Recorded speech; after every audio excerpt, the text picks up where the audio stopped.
Sir, ಭಾರತದ ಅಸ್ಮಿತೆ, ಭಾರತದ ಹೆಗ್ಗುರುತು ಅಥವಾ ಭಾರತದ ಪರಂಪರೆ ಇದನ್ನ ಮರುಸ್ಥಾಪನೆ ಮಾಡ್ತೀವಿ, ಹಿಂದಾದ ಪ್ರಮಾದಗಳನ್ನ ಈಗ ಸರಿಪಡಿಸ್ತೀವಿ, ಅದಕ್ಕೆ 150ನೇ ವರ್ಷಾಚರಣೆ ಅನ್ನೋ ಒಂದು ಒಳ್ಳೆ ಅವಕಾಶ ಸಿಕ್ಕಿದೆ, ಹಾಗಾಗಿ ನಾವು ಇದನ್ನ ಮರುಸ್ಥಾಪನೆ ಮಾಡಿದ್ರೆ ತಪ್ಪೇನು, ಇದಕ್ಕೆ ಯಾಕೆ ಆಕ್ಷೇಪ ಬರಬೇಕು? ಇದು ಬಿಜೆಪಿಗರ ವಾದ.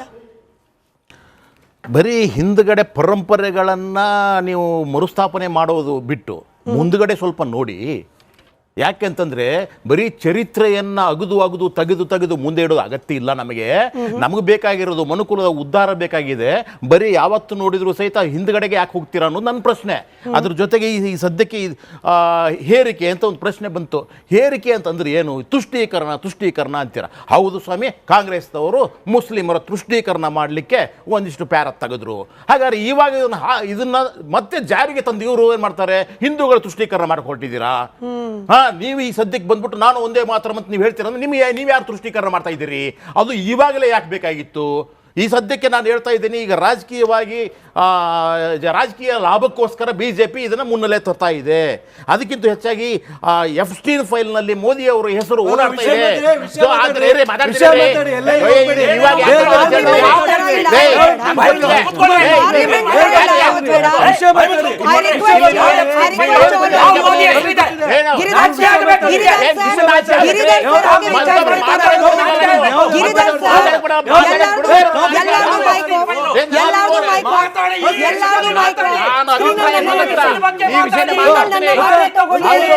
Thank you. ಎಲ್ಲಾರ್ದು ಮೈಕ್ ಆಫ್ ಇದೆ. Thank you. ಎಲ್ಲಾರ್ದು ಮೈಕ್ ಆಫ್ ಇದೆ. ಗಿರಿಧರ್ ಸರ್ ಮೈಕ್ ಆಫ್ ಇದೆ. ಯಡಳಿ ಸರ್ ಮೈಕ್ ಆಫ್ ಇದೆ. ಮುತಾಲಿಕ್ ಅವರ ಬೈಟ್ ತಗೊಳ್ಳಿ. ಮುತಾಲಿಕ್ ಅವರ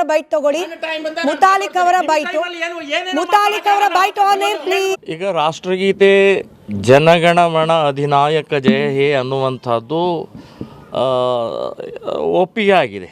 ಈಗಾಗಲೇ 78 ವರ್ಷದಿಂದ ನಿರಂತರವಾಗಿ ಅದು ನಡೀತಾ ಇದೆ. ಆದರೆ ವಂದೇ ಮಾತರಂ ಕೂಡ ಅಷ್ಟೇ ಮಹತ್ವದ್ದು. ವಂದೇ ಮಾತರಂ ರಾಷ್ಟ್ರದ ಹೋರಾಟದಲ್ಲಿ ಒಂಥರ ಕ್ರಾಂತಿ ಮಂತ್ರ ಆಗಿತ್ತು. ಮತ್ತು ವಂದೇ ಮಾತರಂ ಬಂಕಿಮ್ ಚಂದ್ರ ಚಟರ್ಜಿಯವರು ಬರೆದಂಥ ವಂದೇ ಮಾತರಂ ಈ ವರ್ಷ 150ನೇ ವರ್ಷ. ಸೊ ಇವತ್ತು ಕೇಂದ್ರ ಸರ್ಕಾರ ಈಕ್ವಲ್ ಆಗಿ ಟ್ರೀಟ್ಮೆಂಟ್ ಆಗಬೇಕು, ಅಂದರೆ ಸಮಾನವಾಗಿ ಅದಕ್ಕೂ ಕೂಡ ಆ ಭಾವನೆ, ಭಕ್ತಿ, ರಾಷ್ಟ್ರೀಯತೆ ಸಿಗಬೇಕು ಅಂತನ್ನುವಂಥದ್ದು ಈಗಾಗಲೇ ಕೇಂದ್ರ ಸರ್ಕಾರ ಹೇಳ್ತಾ ಇದ್ದಾರೆ. ನಾನು ಹೇಳ್ತೇನೆ, ಕೈ ಮುಗಿದು ವಿನಂತಿ, ಅತ್ಯಂತ ಗಂಭೀರವಾದ ವಿಚಾರ ಬಗ್ಗೆ ಚರ್ಚೆ ಮಾಡ್ತಾ ಇದ್ದೀವಿ. ಹಾಗಾಗಿ ಒಬ್ಬರಾದ್ಮೇಲೆ ಒಬ್ಬರು ಮಾತನಾಡೋಣ, ಹಾಗೆ ಆದಷ್ಟು ವಿಷಯಕ್ಕೆ ಸೀಮಿತವಾಗಿ ಮಾತನಾಡೋಣ. ಯಡಳಿ sir, for your information, Epstein files ಬಗ್ಗೆ ಕೂಡ ರಿಪಬ್ಲಿಕ್ ಕನ್ನಡದಲ್ಲಿ ಆಲ್ರೆಡಿ ಸುದ್ದಿಗಳ ಪ್ರಸಾರ ಆಗಿದೆ. ನಮ್ಮ ಡಿಜಿಟಲ್ ಪ್ಲಾಟ್ಫಾರ್ಮ್ ಅಲ್ಲಿ ಯಥೇಚ್ಛವಾಗಿ ಸುದ್ದಿಗಳಿದೆ.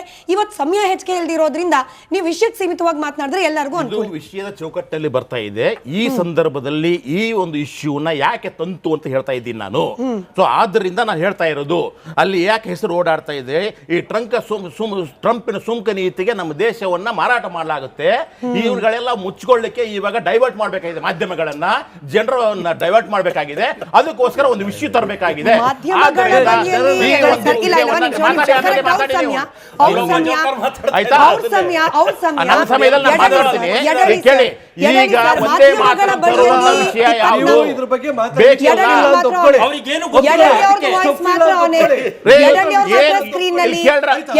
ವೀಕ್ಷಕರಿಗೆ ಉತ್ತರ ಕೊಟ್ರೆ ಆಯ್ತು.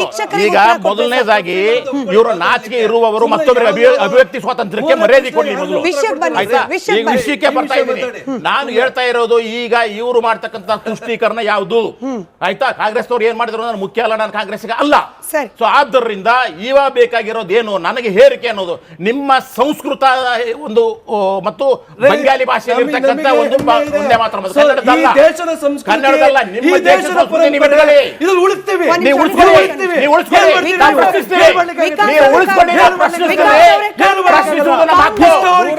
ಈ ದೇಶದ ಪ್ರಜೆ, ನಾನು ಈ ದೇಶದ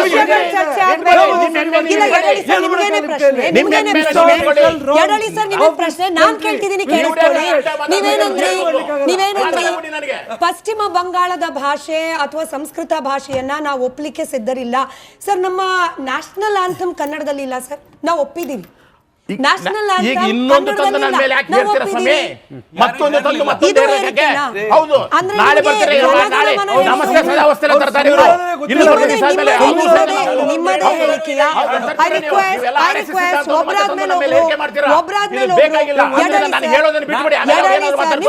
ಪ್ರಶ್ನೆ ಬಂದೆ.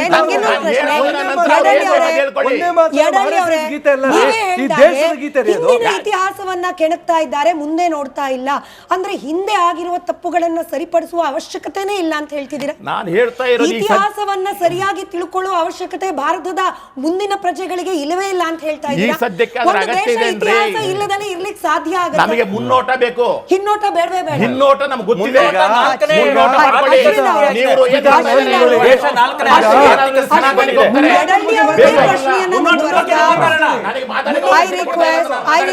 ಬುಲ್ಡೋಸ್ ಮಾಡಕ್ಕಾಗಲ್ಲ.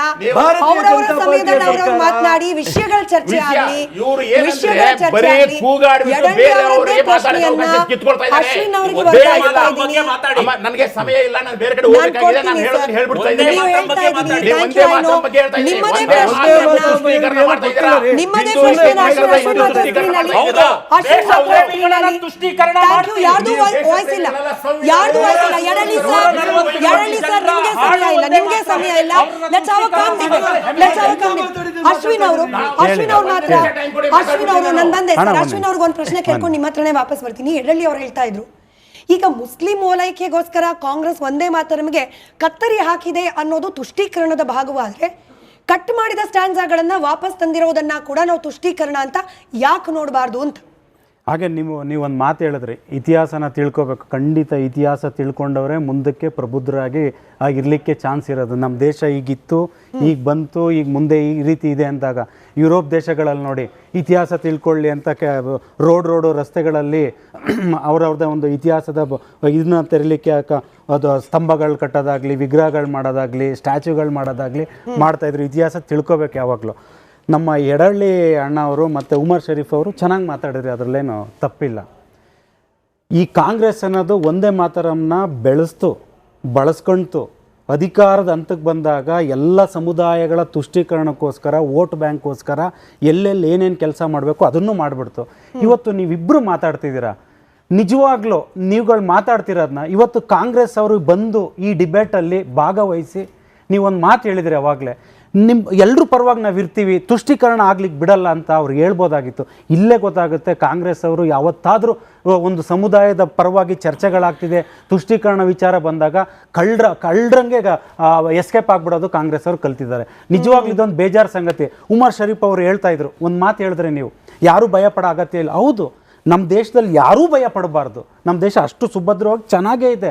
ಸುಮ್ಮನೆ ಕೆಲಸಕ್ಕೆ ಬರ್ದೇ ಇರೋರು ಬೇರೆ ದೇಶಗಳಿಗೆ ಹೋಗಿ ನಮ್ಮಲ್ಲಿ ಡೆಮಾಕ್ರಸಿ ಅಂಡರ್ ಥ್ರೆಟ್ ಅನ್ನೋದು, ಕಾನ್ಸ್ಟಿಟ್ಯೂಷನ್ನ ಕೊಲ್ಲಲಾಗ್ತಿದೆ ಅಂತ ಹೇಳ್ಕೊಂಡು ಬರ್ತಾರೋ ಹೊರತು ನಮ್ಮ ದೇಶ ಅಂತ ಬಂದಾಗ ನಾವೆಲ್ಲರೂ ಚೆನ್ನಾಗಿದ್ದೀವಿ. ಇದನ್ನು ಕಾಂಗ್ರೆಸ್ ಅವ್ರು ಬಂದು ಹೇಳ್ಬೋದಿತ್ತಲ್ಲ, ಭಯ ಅವ್ರಿಗೆ. ಪುನಃ ನಾವು ಏನಾದರೂ ಮಾತಾಡಿದ್ರೆ ಒಂದು ಸಮುದಾಯದವ್ರು ಭಯ ಪಡ್ತಾರೆ, ಇನ್ನೊಂದು ಸಮುದಾಯದವ್ರು ನಮ್ಮ ಚೀತು ಅಂದ್ಬಿಡ್ತಾರೆ ಅಂತ ಭಯಕ್ಕೆ ಬಂದು ಮಾತಾಡೋಕ್ಕಾಗದಿರೋ ಅಷ್ಟು ಧೈರ್ಯ ಇಲ್ಲ ಅನ್ನೋದು ಅದೊಂದು ಬೇಜಾರಾಗುತ್ತೆ. ಇವೆಲ್ಲ ಯಾಕೆಂದರೆ ದೇಶ ಅಂತ ಬಂದಾಗ ನಾವೆಲ್ಲರೂ ಒಂದು ಆಗಿರಬೇಕು. ಏನೇ ಇರಲಿ, ರಾಜಕೀಯವಾಗಿ ನಾವು ಕಿತ್ತಾಟ ಇರುತ್ತೆ, ಬಡ್ದಾಟ ಹೊಡೆದಾಟ, ಒಬ್ರಿಗೊಬ್ರು ವಿರುದ್ಧ ಹೇಳಿಕೆಗಳನ್ನ ಕೊಡೋದಿರುತ್ತೆ. ಬಟ್ ದೇಶ ಅಂತ ಬಂದಾಗ ನಾವೆಲ್ಲರೂ ಒಂದೇ ಅಂತ ತೋರಿಸ್ಕೊಡೋದಿದೆಯಲ್ಲ, ಅದು ದೊಡ್ಡತನ. ಆ ದೊಡ್ಡತನನ ಕಾಂಗ್ರೆಸ್ ಅವರು ಕಾಪಾಡಬೇಕು. ಎಲ್ಲೋ ಒಂದು ಕಡೆ ನೀವು ಯಾವುದೋ ಒಂದು ಸಮುದಾಯದ ತುಷ್ಟೀಕರಣಕ್ಕೋಸ್ಕರ ಭಯ ಪಡೋದಕ್ಕೋಸ್ಕರ ನೀವು ಈ ರೀತಿ ಭಾಗವಹಿಸೋದನ್ನ ನೀವು ಒಂಚೂರು ದಯವಿಟ್ಟು ಬನ್ನಿ, ಬಂದಾಗ ಚೆನ್ನಾಗಿರುತ್ತೆ. ಸರ್, ತುಷ್ಟೀಕರಣ ಅನ್ನೋದಿದೆಯಲ್ಲ, ದಯವಿಟ್ಟು ಈಗಿನ ರಾಜಕಾರಣ ತುಂಬ ಚೇಂಜ್ ಆಗ್ತಾ ಹೋಗ್ತಿದೆ. ತುಷ್ಟೀಕರಣಕ್ಕೆ ಯಾರು ಬೆಲೆ ಕೊಡಲ್ಲ. ಈಗ ಓಟ್ ಚೋರಿ ಅಂತ ಬರುತ್ತೆ, ಅದಕ್ಕೆ ಯಾರು ಬೆಲೆ ಕೊಡಲ್ಲ. ಹಾಗೇನೆ